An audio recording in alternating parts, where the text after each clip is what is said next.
everyone. Hello. It's Mish and Mark. and Let's keep it real. So today we're actually at a diner. As you can see, it's not a regular home place of abode, but we're actually in a diner because we have had quite a catastrophe that we have been encountering at our home recently.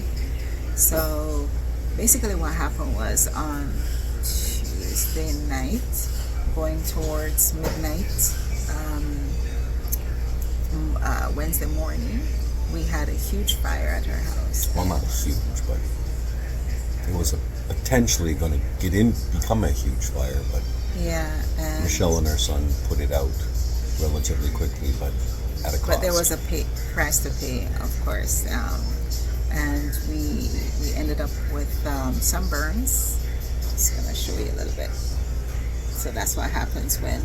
So folks, this is what happens when you try to do things on your own. It's not good because you might end up with some scars. We were lacking a fire extinguisher. If the truth was to be told, we were not prepared. So Yeah. we So, weren't in the kitchen.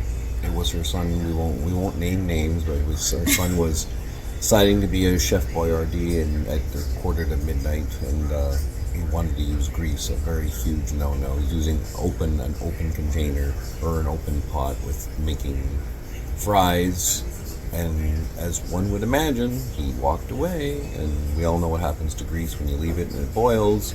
It goes everywhere, and unfortunately, under our range, under the microwave, it was laden with old grease from way back when, and guess what happened? Shazam, it caught fire. yeah. So we had to leave our home because we have like 1,000 people at our house right now. They're doing the air duct cleaning because we had a lot of soot all over the house. I mean, we're talking about like, have you ever like seen a situation where a lot of fire might have occurred, where, you know, say forest fires or anything of that nature, and then you see the ashes, what's the residue from the fire? So that's what we ended up with all over the surfaces of our house. So the furniture, everywhere you can consider in terms of where soot might exist, that's where it is in our house. And of course, our nostrils, inside our nostrils was black because we inhaled so much of the soot, and pretty much it was a catastrophe. Just picture being in a situation where you're trying to get rid of the fire.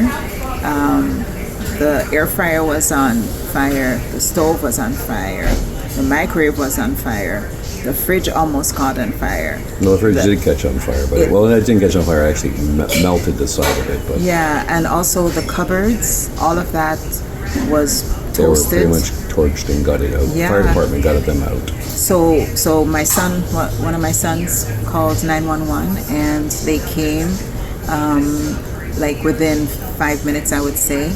And we had like 6 fire trucks, 3 police cars, and 2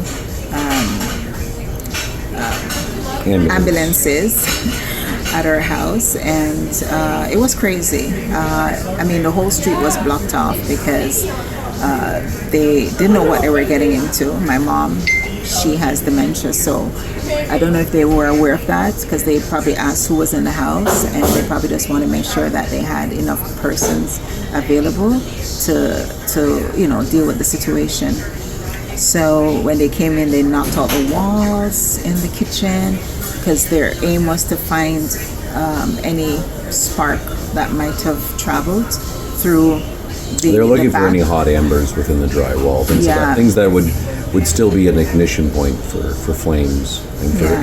any type of heat source, and they took it all out. So Yeah, so it was quite a catastrophe. So basically, it was difficult to actually think. You basically had to think on your feet in that situation. And we do have a fire extinguisher, but it was in the basement. We didn't even think of that at the time to utilize it.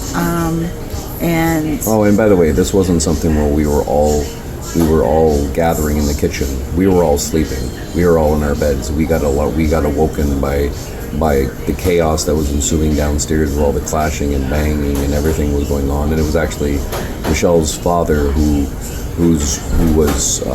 Was it your kids? Oh, one of them. my yelling, son was yelling and calling out, and then we heard a lot of there was a lot of noise and movements. banging, and Yeah. so we did. Actually, we were just in the process of praying before we go to bed, because we usually, we pray. But we were lights out. We were naked. Yeah. We were on bed. We weren't prepared. That was we a situation too, because Yes. I was wearing something very skimpy, and I only had a blanket over my Yeah. shoulder, and lo and behold, we